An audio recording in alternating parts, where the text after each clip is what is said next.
বলেন, আসসালামু আলাইকুম ওয়া রাহমাতুল্লাহ। ওয়ালাইকুম আসসালাম। শুকর আদায় করছি সেই মহান রব আল্লাহ রাব্বুল আলামিনের দরবারে, যিনি আজকের দিনে আয়োজিত মাহফিলে কোরআন এবং হাদিস থেকে আলোচনা শুনবার জন্য উপস্থিত হওয়ার তৌফিক দিয়েছেন। কে দিয়েছেন বলেন? জোরে আওয়াজ দিয়ে বলেন কে? সে আল্লাহ পাকের দরবারে অবনত মস্তকে আন্তরিকভাবে বিনয়ের সাথে শুকরিয়া আদায় করছি, যার কণ্ঠে যতটুকু আওয়াজ আছে, শক্তি আছে, সবটুকুন শক্তি উচ্চ করে দিয়ে বলছি আলহামদুলিল্লাহ। দরুদ এবং সালাম মানবতার মুক্তিকামী সরওয়ারে কায়নাত উম্মতের কান্ডারি নবী মুহাম্মদুর রাসূলুল্লাহ সাল্লাল্লাহু আলাইহি ওয়াসাল্লামের রওজা মুবারকে ফরিয়াদ করছি আল্লাহ পাকের দরবারে, তিনি যেন আমাদের সালামটুকুন রাসূল পাকের রওজায় পৌঁছে দেন। সকলে বলি আমিন। মাগফিরাত কামনা করছি আমাদের আপনজনদের জন্য, আজকে যারা অন্ধকার কবরে, বিশেষ করে আমাদের আব্বা এবং আম্মা যাদের দুনিয়াতে নেই, অন্ধকার কবরে ইতিমের মতো চিরদিনের জন্য শায়িত, আজকের মাহফিল এবং অন্যান্য ইবাদতগুলির বিনিময়ে আল্লাহ যেন তাদেরকে জান্নাতি হিসাবে কবুল করে, আমিন বলেন।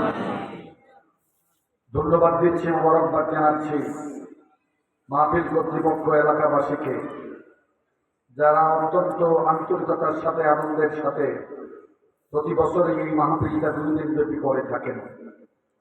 আমি এলাকার মানুষদের জন্য খাস করে একটু দোয়া করি। আজ থেকে 39 বছর আগে যারা মাহফিলটা আরম্ভ করেছিলেন, তাদের অনেকেই আজকে দুনিয়াতে নেই। প্রতি বছর মাহফিলগুলিতে যারা থাকেন, তাদের মধ্যে কিছু লোক আস্তে আস্তে করে দুনিয়া থেকে বিদায় হয়ে যায়। আমি আজ 10-12 বছর যাবৎ প্রতিনিয়তই আপনাদের মাহফিলে আসি, কিন্তু প্রতি বছর যাদের চেহারা দেখি, যাদের সাথে আমার মুসাফা হয়, পরের বছর এসে দেখি তাদের মধ্য থেকে 2-1 জন দুনিয়া থেকে চলে গেছে। আজকে আমার সাথে যাদের সাক্ষাৎ হবে, হইল, মাহফিলে উপস্থিত, তাদের মধ্য থেকে আগামী বছর আমরা বেঁচে থাকবো, তার কি কোনো নিশ্চয়তা আছে? হতে পারে আজকের মাহফিলটা আমাদের জন্য জীবনের শেষ মাহফিল। এই মাহফিল যদি আমার জীবনের শেষ মাহফিল হয়ে যায়, আমার জন্য বড় চিন্তা লাগে, কবরে যাওয়ার জন্য কি সামান আমি জুগিয়েছি, কবরে যাওয়ার জন্য কি প্রস্তুতি আমি নিয়েছি, কবরে যাওয়ার জন্য কতটুকু প্রস্তুতি আমি নিয়েছি। আল্লাহু আকবার বলে। আমার প্রস্তুতি কিন্তু এখনো হয় নাই, পুরোপুরি প্রস্তুতি আমি নিতে পারি নাই। আল্লাহ রাব্বুল আলামিন দুনিয়াতে আমাকে পাঠাইছিল, আল্লাযী খালাকাল মাউতা ওয়াল হায়াতা লিয়াবলুয়াকুম আইয়ুকুম আহসানু আমালা। যেন মানুষকে হায়াত এবং মউত দিয়ে দুনিয়াতে আমি পাঠাইছি, যেন লোকটা ইবাদত করে ভালো অবস্থায় যেতে পারে, আমার পরীক্ষায় টিকতে পারে। আল্লাহু আকবার বলে। আল্লাহ তো আমাদের পাঠাইছেন হায়াত মউত দিয়া পরীক্ষা করার জন্য, আমলে আমি কতটুকু আগাইয়া যাই বলেন তো দেখি। আল্লাহর পরীক্ষায় কি আমি টিকতে পারবো? কি বলেন, টিকতে পারবো? বছরে একটা মাহফিল 2 দিন ব্যাপী হয়, এলাকার মানুষ সকলেই সহযোগিতা করে, কিন্তু যারা সহযোগিতা করে, মাহফিলের কাজ করে, তারাও যার যার ঘরে গিয়ে বসে রয়েছে। যারা মাহফিলের কাজ করে, সহযোগিতা করেছে, তারাও দোকানপাটে বসে বসে আড্ডা করতেছে। মনে করছে আমরা মাহফিল আমরা গিয়ে অন্য জায়গায় শুনো, এই চিন্তায় মনে লুকুলি আছে। আজকে মাহফিলের শেষ পর্যন্ত আপনি এবং আমি বেঁচে থাকবো, তার কি কোনো নিশ্চয়তা আছে? বলতে পারবো? বেঁচে থাকার কোনো রাইট নেই, কোনো অধিকার নেই। অথচ আল্লাহ রাব্বুল আলামিন আমাদেরকে দুনিয়াতে আশরাফুল মাখলুকাত বানিয়ে পাঠাইছিল। বলছে, ইয়া বানি ইসরাঈল আযকুরু নি'মাতি আল্লাতী আন'আমতু আলাইকুম ওয়া আন্নী ফাদ্দালতুকুম আলাল আলামিন। হে আমার মানুষ, আমার সৃষ্টি, আমার খলিফারা, প্রতিনিধিরা, শুনো, দুনিয়ার মধ্যে যত জাতিকে সৃষ্টি করেছি, এর মধ্যে তোমরা হলো আশরাফুল মাখলুকাত, শ্রেষ্ঠ জাতি। সুবহানাল্লাহ বলে। শ্রেষ্ঠ জাতি বানাইয়া রূহের জগতে সবগুলি রূহকে একত্রিত করে আল্লাহ রাব্বুল আলামিন আমাদের জিজ্ঞেস করেছিলেন, আলাস্তু বিরব্বিকুম, আমি কি তোমাদের রব নই? আমি কি তোমাদের প্রভু নই? আমরা একটা গোলামির কারণবশত, অহংকার বশত আল্লাহকে আল্লাহ বলে স্বীকার করতে রাজি হয়েছিলাম না। আমাদের রূহগুলিকে আল্লাহ কিছুদিন জ্বালাইলেন, পোড়াইলেন আগুন দিয়া। এরপরে আবার জিজ্ঞেস করলেন, আলাস্তু বিরাব্বিকুম, আমি কি তোমাদের রব নই? তখন আমরা বলছিলাম কালু বালা, হে রব আল্লাহ, আপনি আমাদের রব। এই কথাটা স্বীকার করার অর্থ ছিল, আপনি যেই দিন থেকে আমার দুনিয়ায় পাঠাইবেন, ওই দিন থেকে আরম্ভ করে যতদিন দুনিয়াতে বেঁচে থাকবো ততদিন হুকুম মানবো কার? বিধান মানবো কার? ইবাদত করবো কার? দাসত্ব করবো কার? গোলামি করবো কার? আল্লাহু আকবার বলে একটা কমিটমেন্ট, একটা ওয়াদা দিয়া আমরা যখন আল্লাহর কাছে এর থেকে আসতে চাইছিলাম, এই কমিটমেন্টের আলোকে আমাদের আল্লাহ বলছিল, ওয়ামা খালাকতুল জিন্না ওয়াল ইনসা ইল্লা লিয়াবুদুন, আমি দুনিয়ার মধ্যে মানুষ এবং জিনকে সৃষ্টি করেছি শুধু আমি আল্লাহর ইবাদত করার জন্য, দাসত্ব করার জন্য, গোলামি করার জন্য। আল্লাহু আকবার বলে আল্লাহ যে আমাদেরকে আল্লাহর দাসত্ব করার জন্য, গোলামি করার জন্য দুনিয়ার মধ্যে পাঠাইলেন, আসলে কি আমরা এটা মানতেছি? কমিটমেন্টের আলোকে আমরা কি কাজ করতেছি? যদি কাজ না করি আমি কবরের মধ্যে কি নিয়ে যাব? রাসূলকে বলছি, আপনি ওই মাইয়াতু সালাসা ফায়ারজু ইসনানি ওয়া ইয়াবকা ওয়াহিদ ফায়ারজু মালুহু ওয়া আহলুহু ওয়া ইয়াবকা আমালুহু। একটা মানুষ যদি মারা যায়, তিনটা জিনিস তার সাথে সঙ্গী হয়ে যায় কবর পর্যন্ত। ফায়ারজু ইসনানি ওয়া ইয়াবকা ওয়াহিদ, দুইটা জিনিস ফিরে আসে, একটা জিনিস বাকি থাকে। কিন্তু দুইটা জিনিস ফিরে আসে, কবরে নেওয়ার সময় মাল সামানা এগুলি কবরে দাফন করার পরে থাকে না, নিয়ে আসা হয়। দুই নম্বরে আমার ছেলে, ভাই, বন্ধু, আত্মীয় স্বজন যারা আমাকে কবরে নিয়ে দাফন করলো, যেই মাত্র দাফনের কাজ শেষ ওরাও চলে আসবে। কেউ আমার কবরের সামনে থাকবে না, একমাত্র আমার কবরে আমার সাথী হবে, সঙ্গী হবে আমার নেক আমল। আল্লাহু আকবার বলে। এই জন্যই তো রাসূল বলেছিল, ইন্নাল্লাহা লা ইয়ানজুরু ইলা সুওয়ারিকুম ওয়া আমওয়ালিকুম ওয়ালাকিন ইয়ানজুরু ইলা কুলুবিকুম ওয়া আমালিকুম। হে আমার উম্মতেরা, আল্লাহ তোমার সেসব সুঠাম দেহের দিকে তাকাবে না, বিল্ডিং এবং অট্টালিকার দিকে তাকাবে না, আল্লাহ তাকাবে তোমার ঈমান এবং আমলের দিকে। ঈমান যদি তোমার ভালো হয়, আমল যদি তোমার ভালো হয়, তুমি আল্লাহ পাকের একজন জান্নাতি বান্দা হইয়া দুনিয়া থেকে বিদায় নিতে পারবা। আল্লাহু আকবার বলে। আমরা বাড়িঘরের দিক থেকে অ্যাডভান্স হইলাম, জমি জমার দিক থেকে অনেক জমি জমার মালিক হইলাম, ক্ষমতার দিক থেকে অনেক ক্ষমতাশালী হইলাম, প্রভাবের দিক থেকে অনেক প্রভাব প্রতিপত্তিশালী হইলাম, কিন্তু আমলের দিক থেকে যতটুকু আগানো দরকার ছিল ততটুকু না গাইয়া পিছনের দিকে গেলাম। কথা ঠিক কিনা বেঠে? প্রতিযোগিতা হওয়া দরকার ছিল আমলের, এখন প্রতিযোগিতা হয় বাড়ির, গাড়ির, সম্পদের, ক্ষমতা, প্রভাব প্রতিপত্তির। কথা ঠিক কিনা বেঠে? প্রায় সময় একটা উদাহরণ এভাবে দেই। চাচাই গেছে বিদেশ, ওই গেছে বিদেশ গিয়ে আজীবন যে ইনকামটা করছে, এটা 3 লাখ টাকা বিল্ডিং উঠাইছে। উঠাইয়া ভাবছে জীবনের সব দিক কামাই করে শেষ করে দিলাম, ঘুরাইলাম, মানুষের বিল্ডিং একটু দেখানোর দরকার না, এই চিন্তা করে তাদেরও একটা শেয়ার লইয়া বসছে। এখন নতুন একটা সিস্টেম দেখবেন জারি হচ্ছে। আগে বিল্ডিং উঠাইলে তুললে, আগে যেদিন কাজ আরম্ভ করছে সেদিন নতুনদের দোয়া পড়াইছে, কিছু মিলাদ টিলাদ করাইছে। এখন নতুনের দিন মিলাদ করায় না, আবার যেদিন দরজায় ঢোকে এই দিন মিলাদ করে না, ওই দিনটা যেদিন ছাদে জ্বালাই ধরব এই দিন 200-300 মানুষ দাওয়াত দিয়ে খাওয়ায়। খাওয়াইনি এটা খাওয়ানো দেখাইতেছে বিল্ডিং একটা উঠাইতেছে, আসলে অন্য কোনো উদ্দেশ্য না। তো চাচা তাদের উপরে বই আমার ছেলে ডাকিয়া দেখে বিল্ডিংটা যে দেখাইতেছে, বাতিজায় বাতিজার বউরে লইয়া ঘরে পিছনটা যাইতেছে। চাচা ডাক দেখো, বাতিজা করিম বাইক নিও, বাতিজা করিম বাইক নিও। বাতিজাকে আমি যে বাইতেছে ওটা দে এবং জানি, আর যে নতুন করে আমাদের অর্থটা কি, এবার বুঝি আমারও বিল্ডিংটা দেখা লাগবো, কোনো উত্তর দিতেছে না। বাতিজার বউ যে লগে আছে এমনি তর্ক মোটটা করছে না। চাচা মুরব্বী মানুষ ডাক দেয়, তুমি এত ব্যর্থ বসে করে উত্তরটা দিতে পারো না, ভেতরে দেরি হলে করে তোরা ভাড়াইলাম চলছিলাম। আমার কাছে আমার ডাক্তার উত্তর দিলে দেব না দেব নাই, তোরে তো ফোড়াইল তুমি এমনি তো করো গিয়া বুঝলে শেষ। তোমার চাচা তোমার ডাক দিচ্ছে, উত্তর দিলে দিছো, না দিলে নাই, আমার লগে এমন ভাড়াইটা কিনলে ভেতরে তোর কাছে মাপ চাই, তুই কিছু কোস না, কালকে আপনাদের ক্ষেত্রে হচ্ছে বিদেশ যান, সকাল যদি ভালো ইনকাম যদি ভালো হয়, এবার আরেকটা বিল্ডিং তুলে এবার ডাক্তার উত্তর দেন। এক্ষণের মহিলারা জামাই বিদেশ যাবে খুলে খুশি হয়, কারণ মনে করে অ্যাকাউন্টে আমার নাম হইব, দেহারি আমার নামে ফেলাইব, নিজের স্বাধীন করতে খরচ করতে আমি সলতাম হওয়া। কথা ঠিক কি নামে ঠিক?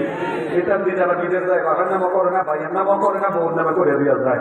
এই বউ মাঝে মধ্যে এমন হয়, টেহা যদি লইয়া এবার ফেলায় ভাই কেউ দেখে, হয় কিনা হয় কিনা হয় কিনা মা এবারে খুশি হয়েছে, বিদেশ গিয়ে তার কবার ভালো ইনকাম ভালা, ওরা বিল্ডিং এর নেউকার সাত দিকে গিয়ে সিঁড়ি দিকে 5 নাম্বার 7 দিন গেল ওই দিন আমার ভুল করে বলছি এরপরে আমি চাচার উত্তরটা দৌড়াবো সাইজ কিন্তু কুমোর তৈরি রেখেছে ভাঙ্গিরচা আমি আর তুই জানি বাংলা কিন্তু রয়েছ মজারা থাকতো না এমনি 7 দিকে সিঁড়ি দিচ্ছে 5 নম্বর সেদিন যেদিন সাদের ডালাই ফোন করে কয়ার জন্য সাদের ডালা নিতেছি ও দেরি করতেছি না হতাছি এটা এক সপ্তাহের মধ্যে আবার আসে আর তুলে বসছে হইয়া একদিন 2 দিন 3 দিন 5 দিন চাচারা দেখা যায় না পঞ্চম দিন চাচারা দেখে ডাক দেখো চাচা ও চাচা 4 বছর আগে 3 তলা ছাদের থেকে আমার ডাক দিছিল কি রে ও চাচা দেখছেন চাচা 3 তলা ছাদের উত্তর ডাক দিছে যে 5 তলা ছাদ কইরা তারপরে 12 বছর পরে উত্তরটা দিছে এখন বাড়ির প্রতিযোগিতা হয় আমলের প্রতিযোগিতা হয় না কথা ঠিক কিনা বেশি এই সম্পর্কে জোড়াই যেতেছেন ছেলে মেয়েদের জন্য আপনি বাস্তবিক ছেলে আপনাকে বাবা বলে গ্রহণ করে সম্পদের মালিক যে আপনি এটা স্বীকার করবে না কথা ঠিক কিনা বেশি বাস্তব একটা ঘটনা শুনে ঢাকাতে আমার এক ভক্ত 10 তলা বিল্ডিং উড়াইয়া 3-4 বছর বিলাপ করেছে না দোয়া করেছে না হুজুর আমি এনে দোয়াটা করায় মাত্র ঢাকা এত বড় থাকতে আমার এখানে কুমিল্লাতে দিতেন আপনার দোয়াটা ভালো লাগে মানতে ঠিক আছে জানবো আর কি গেছি যে আমি একটু আগে গেছি মক্কার তারা হসপিটালে একটা কথা কেনা কাজের পরে একটু দেরি করে গিয়ে তারা এখন আয় নাই আমার লগে একটা গোপন কথা কইব তোর একটু বাড়ি হয় না লুঙ্গি খাবি আমার মধ্যে বলে অসুবিধা কি হুজুর কইেন না আকারে ইঙ্গিতেও যদি আমার দোয়ার হুতে হুঁকতে পারে আমি আপনার কাছে কথাটা কইছি ঘর থেকে যে বার করবো আর আপনার আমার ভিড়াই আনতো না আমি তো দরকার আমি 2 কিলোমিটার তা বাচ্চা আছে গোপন কথা আপনি কম বাড়িছি বাড়ি আর সিমনি হুজুর এই বিল্ডিংটা আমার এটা জায়গাটা আমি কিনছি বিল্ডিংটা আমি করছি একটাতে উঠেও দিচ্ছে না আমি উঠেছি কিন্তু দুঃখের বিষয় হইল এইটাই 2-3টা ইউনিট খালি থাকলেও প্রতি মাসে 4 থেকে 4.5 লাখ টাকা ভাড়া আসে ভাড়াতে এরা প্রতি মাস শেষে আমার সামনে আমার ভূতের বউর কাছে টেয়ারে দিয়ে যায় এটা নিয়ে আমার তো দেখা লইটা হয় না আচ্ছা কোনো অসুবিধা নেই বুড়ো মানুষটার মতো টেহার দরকার নাই আমারে মাঝে মধ্যে প্রতি মাসে 5,000 টাকা লাগে ওষুধ খরচ এটা দিলেই তো চলতো এইটা বলতো আমার কম থেকে ওষুধ থাকে না কোন মাসে দেয় না যেই মাসে না দেয় আমি আমার মেয়ের আর বাড়িতে না ওষুধ খাওয়ার লাগে হুজুর কিটার লাগে দোয়া করে দেয় আল্লাহ যদি ইটার লাগে দেয় আমি হাসি দিয়ে করে বাবা দুঃখের বিষয় আমার দোয়াটা ইটার সামনের মধ্যে বলতো না হুজুর আমি এটা কি করো আমি তো ইটার সামনের মধ্যে বলতো না কেন আমি কই দুধ ইটার নাম না দুধ আমনের এবারে এমন সাথে আমার লোক এসেছে এমনি তো কারা খাওয়া আমার লবণের সিটা আমি বললাম দুষ এবার আর কোন দুষ করে জীবুতে কোথাও এগিয়ে বললাম আমার দুষটা কি কত শুনতে না আমি কথাটা কই যাবেন না 1 নাম্বার দুষ্ট হইলে আপনি আচ্ছা বলেন তো দেখি যে এই চাকরিটা আপনি করতেন এই চাকরি দিয়া নিজেও চললেন সংসারও চালাইলেন ছেলে মেয়েগুলি মানুষের মতো মানুষ বানাইলেন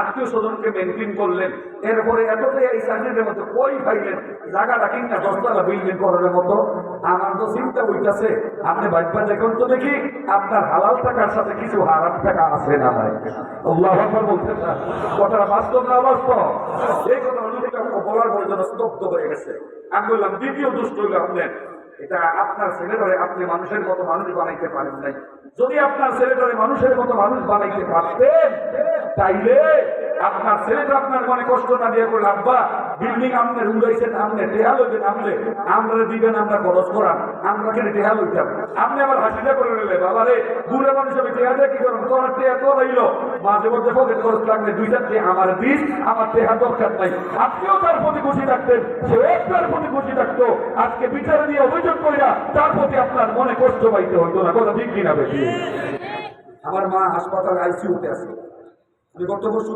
3টা সময় আমার মায়ের কপালে দিয়ে বলছে আম্মা এ আর কোনো চিন্তা করেন না আমার 5 লাখ টাকা রাখবে 3টা দিন পরে আর আমাকে এত টাকা বুড়ো মানুষ আমাদেরকে কষ্ট লাগে কে বড় যেত না আপনি কোনো চিন্তা করেন না হাদিস শরীফে আছে সন্তান যা ইনকাম করে তার বাবা আমি যা ইনকাম করতেছি যে আপনার যে আপনি খরচ করবেন আপনার কোনো কিনতেন আমরা খরচ করা আপনি টেহার লেগে কোনো চিন্তা করেন না টাকা আমি দেবো এই যে বৃদ্ধ বয়সে হাতের রুগীটা একটু সাহস পাইছে কিনা মনে বলতে পারছে কিনা আমার বুঝে তো আমাদেরকে কোনো আমার দমক দিত না কথা ঠিক কিনা হয়েছে আর আমি এই কথাটা বলতে পারছি আমার মা আমার বাবারে আমার আলেম বানাবার কারণে কথা ঠিক কিনা হয়েছে আমার মানুষের মতো মানুষ বানাবার কারণে অনেক সন্তান আমার আছে মা বাবার চিকিৎসা করে না বাড়িতে বিল্ডিং ওঠায় মা বাবা বিনা চিকিৎসায় মারা যায় কি যায় না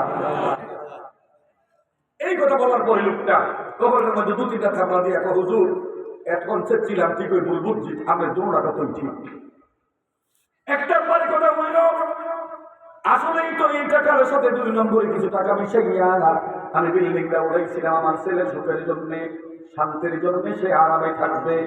কিন্তু কি এই বিল্ডিংটা উঠানোর পরে আমার ছেলেটা আজকে আমার কষ্ট দিতেছে। আমি যে 2 নম্বরে করে বিল্ডিংটা উড়াইছি আসলের ময়দানে, এর জন্য যদি আমি জাহান্নামের আগুনে জ্বলি, এই ছেলে তো আমার আগুনের ভাগ দিবে না, আমি তো এটা সহ্য করতে হবে। 2 নম্বরে কথা হলো, হুজুর আমি যদি আমার এই ছেলেটারে মানুষের মতো মানুষ বানাইতে পারতাম, এই ছেলে আমার মনে কষ্ট দিত না, বরং আমার ছেলে আমার শান্তি দিত। ঠিক কিনা বেদে? জমি আপনি কিনতেছেন, বাড়ি আপনি বাড়াইতেছেন, রাস্তার বেলা 500 টাকা দিলে আপনি প্রতিযোগিতা নেন মাজান। এবারে কইছে 3 লাখ আমি কিনাম 4 লাখ দিয়া দেয়, কি কি ঠিক কিনা? এবারে কইছে 4 লাখ আমি কিনাম 5 লাখ টাকা দিয়া, জীবন ছেলে বুঝে রাস্তার একটা বাড়ি করে দিয়া দম লাগতো নাকি? বাড়ির চিন্তা করো, নারীর চিন্তা করো, ছেলে মেয়ের চিন্তা করো, তোমার মৃত্যুর পরে তোমার ছেলে মেয়ে বলে তোমার চিন্তা করবে না, তোমার কবরের সামনে যাইবে না, তোমার আমলি তোমার কবরে তোমার শান্তি দিবে, আল্লাহর জান্নাতে পৌঁছাবে। কথা ঠিক কি না বেঠি? এই জন্য আল্লাহর যে ইবাদত নেক আমল করা লাগবে, লাগবে কি লাগবে না?